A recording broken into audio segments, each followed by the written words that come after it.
이 마가복음의 원사본 자체가 없기 때문에 사실은 이 후기 사본이 이게 붙여져 있어서 그렇다라고 하는데 해석이 두 가지겠다 그랬죠. 첫 번째는 이 원래 사본에서 이 뒷부분이 떨어져 나갔다라는 해석이 하나 있고, 두 번째는 후기 사본이 덧붙였다는 해석이 있지만, 그렇지만 여러분 마태복음이나 누가복음이나 요한복음 다 부활 사건들이 기록되어 있으니까 이게 뭐 혼동이나 오해가 될 여지는 사실은 없는 거지요.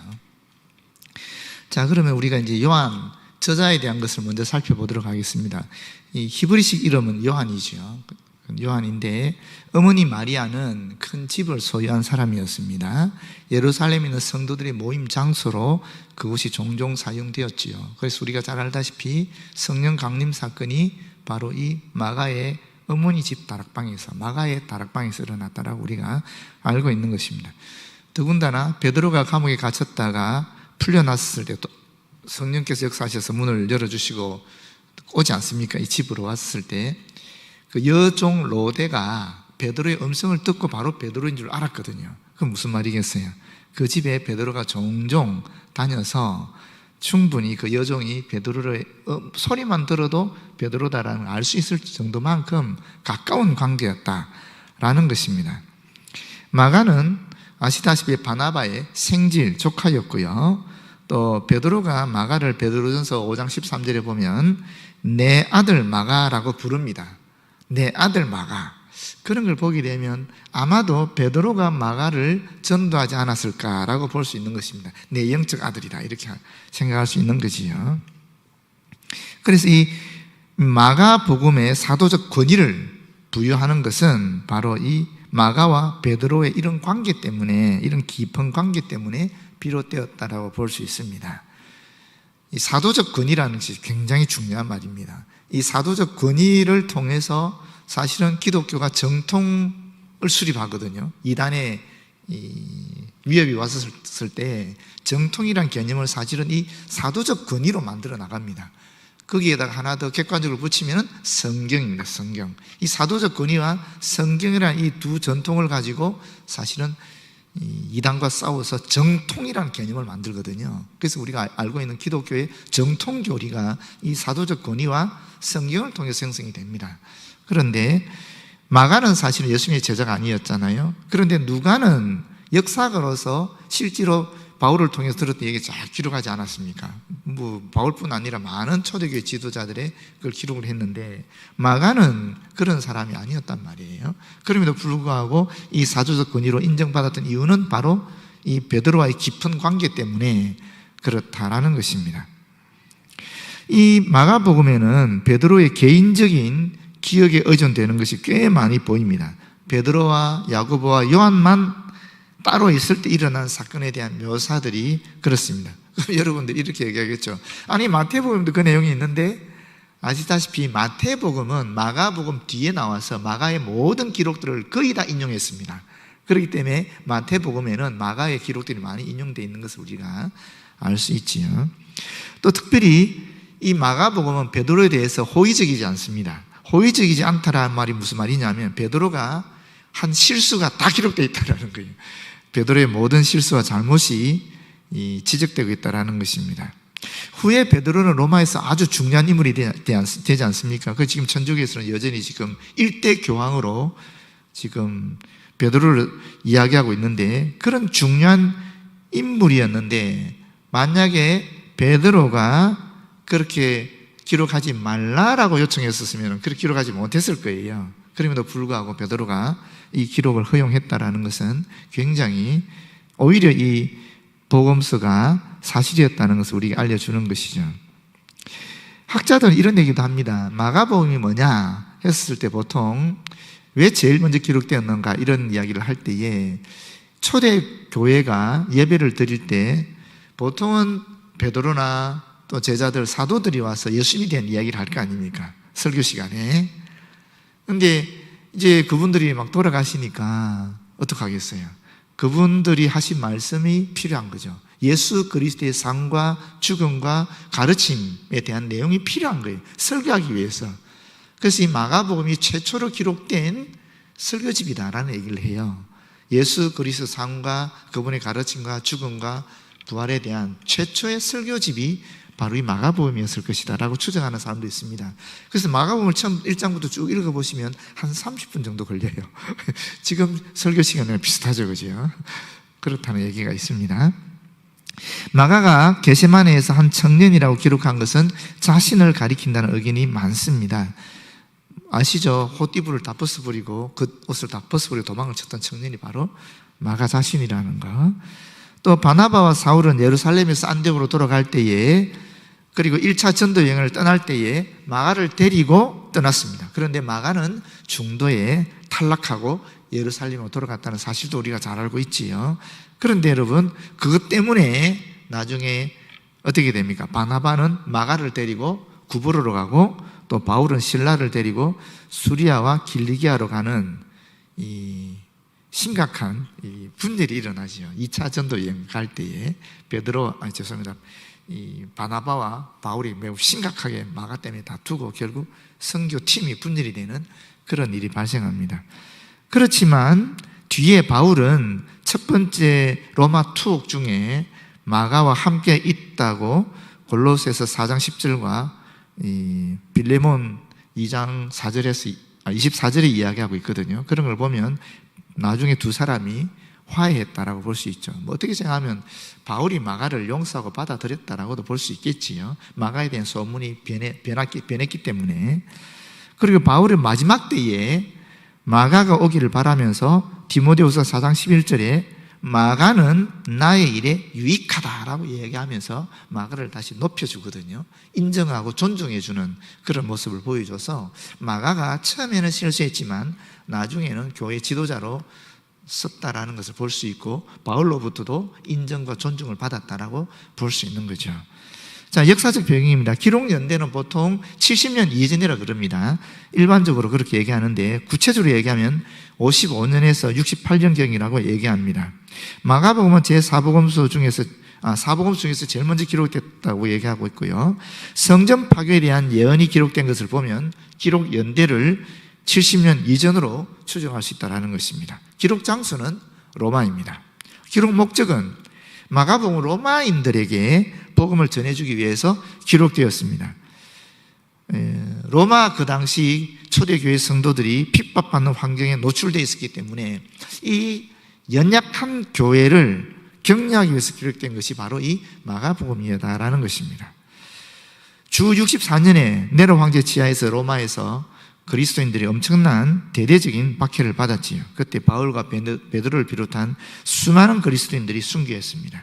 그래서 마가복음은 이 장차 있을 박해에 대비하도록 성도를 준비시킬 목적으로 기록되었고, 마가복음 보면 유난히 그리스도의 고난에 대한 이야기가 그래서 많습니다. 그리스도인은 그리스도처럼 앞으로 고난이 있을 것인데 그때 우리가 참고 인내하고 승리하는 삶을 살아야 된다는 것을 가르친 것이 바로 이 마가복음이라고 볼 수 있겠습니다. 주제는 종으로 오신 예수 그리스도의 섬김과 희생입니다. 마가복음은 예수님이 하나님의 뜻에 따라 즉각적으로 순종하셨고 또 반응했던 그런 종으로 묘사하고 있습니다. 부활하신 후에 예수님은 제자들에게 예수님의 능력을 가지고 예수께서 하신 종의 발자취를 따라 종의 일을 계속하라라고 명령하십니다. 온 천하에 다니면서 만민에게 복음을 전파하라. 그런데 예수 그리스도처럼 종의 자세로 그렇게 하라 하는 말씀이 바로 이 마가복음의 주제라고 볼 수 있겠습니다. 마가복음에 나타난 예수 그리스도는 종이죠. 종. 순종하는 종입니다. 예수님께서는 하나님의 아들이시는데 이 종으로 오셨다라는 것이 마가복음에 나타난 예수 그리스도의 이미지입니다. 구절을 보시게 되면 이 이방인 그리스도인들에게 복음을 전파하겠다는 선교적 목적을 가지고 복음서를 기록한 것이 마가인데, 그런데 이 마가는 그러다 보니까 이방인 독자들과 하나 되려고 많은 애를 쓴 것을 볼 수 있습니다. 첫 번째 보게 되면 이방인들에게 무의미한 내용들, 다시 말하면 족보라든지 구약의 예언의 성취라든지 유대법이라든지 유대 관습에 대해서 마가는 기록하지 않고 있습니다. 이방인에 대한 복음이니까. 또 마태와 누가는 예수님이 행하신 기적을 기록하기 전에 역사적인 준비 과정에 관해서 지면을 할애하고 있는데, 마가는 1장부터 바로 세 번의 기적과 여러 가지 사건을 통한 공생애를 시작하고 있습니다. 또 아람어 단어를 번역한 것도 마찬가지죠. 다른 복음서는 번역을 하지 않고 있는데 마가복음은 이방인을 위한 복음서이기 때문에 아람어를 썼으면 그 옆에 바로 해석을 달아준다라는 거예요. 보아너게 우리의 아들, 또 달리다굼 내가 내게 말하노니 소녀 일어나라, 그리고 에바다 열리다, 골고다 해골의 곳, 이런 식으로 아람어와 동시에 번역을 해준다라는 말입니다. 그 무슨 뜻인지. 그리고 이제 실용적인 것을 좋아하는 로마 사람들의 마음에 맞추어서 이 복음서가 기록되었는데, 문체가, 마가의 문체 자체가 매우 직접적이고 속도감이 있습니다. 예를 들어서 즉시, 곧 이렇게 번역되는 단어가 무려 42회나 사용되고 있는데, 이 42회라는 것은 다른 복음서에 나오는 모든 곧, 즉시라는 단어보다 더 많은 것이 마가복음에만 있다라는 것입니다. 그리고 마가는 예수님이 하신 말씀보다도 예수님이 하신 일에 더 초점을 두고 있습니다. 그리고 마가는 이 긴 설교를 2개만 남기고 있습니다. 빠른 움직임, 간결성이 마가복음의 특징이라는 것입니다. 마가는 초보 선교사로서 아마도 바울에게서 이런 태도를, 이런 자세를 배웠을 것이라고 추측할 수 있습니다. 고린도전서 9장 20절에 보게 되면 바울이 이렇게 말합니다. 유대인들에게 내가 유대인과 같이 된 것은 유대인들을 얻고자 하며, 율법 아래에 있는 자들에게는 내가 율법 아래에 있지 아니하나 율법 아래에 있는 자같이 된 것은 율법 아래에 있는 자들을 얻고자 함이라. 이 선교지에 있는 그 선교지 사람들과 같이 하나 되는, 그리고 그 사람들에게 맞추어서, 눈높이 맞추어서 그렇게 말씀을 전하고 가르치고 하는 그런 모습을 이 마가에 나타나 있는데, 아마도 바울에게 그런 선교적인 자세를 배운 것이 아니겠느냐라고 추측할 수 있다는 것입니다. 예수님의 부활을 정점으로 하는 이 생의 마지막 50일간의 여정을 설명하는데 마가복음은 40%의 지면을 11장부터 16장까지 할애하고 있습니다. 그래서 특별히 마가복음은 이 순환의 복음서, 고난의 복음서라고 얘기할 수도 있습니다. 그리고 또 재미있는 것은 복음을 전하다 보니까 그 당시는 복음을 전하는 도구로 사용됐던 것이 병 고치는 것 아니겠어요? 그리고 귀신을 쫓아내는 것 아니겠습니까? 그런, 특히 귀신 쫓아내는 부분이 많은 것이 마가복음입니다. 그런 구조적인 특징을 가지고 있습니다. 오늘 핵심 구절을 보시게 되면 오늘 저희가 읽었던 말씀입니다. 보시게 되면 여기 사실 이방, 다시 말해 세상 통치자들이 갖고 있는 특징과 하나님 나라의 이 권세자들이 갖고 있는 특징이 다르다라는 얘기를 하고 있죠. 세상 통치자들은 자신들의 인간적인 욕망을 위해서 권력을 남용하는 것입니다. 그래서 억압하고 압제하는 것이에요. 반면에 하나님 나라의 권세는 섬기는 것으로 드러난다라는 것입니다. 특별히 44절에 모든 사람의 종이 되어야 하리라고 얘기하고 있는데, 이 모든 사람의 종이라는 것은 절대적으로 낮아져야 된다는 것이거든요. 절대적으로. 어떻게 인간이, 권력지향적인 인간이 절대적으로 낮아질 수 있겠습니까? 모든 사람을 섬기는 종이 될 수 있겠습니까? 이것은 인간 자신의 힘으로는 불가능한 것이고, 결국 우리는 예수 그리스도로 인해서만이 이 일이 가능하다라는 것입니다. 세상적 기준으로 보게 될 때는 높아지는 것이 바로 성공이지 않겠습니까? 그러나 우리들은 절대적으로 가장 낮아지는 것이 바로 하나님 나라의 가치관이라는 것을 알려주는 것입니다. 결론적으로 45절에 인자에 온 것은 예수께서 몸이 되신 것처럼 제자들도 이를 따라야 한다는 것을 강조하는 구절이 바로 이 인자가 온 것은 이란 이 말 속에 있는 것입니다.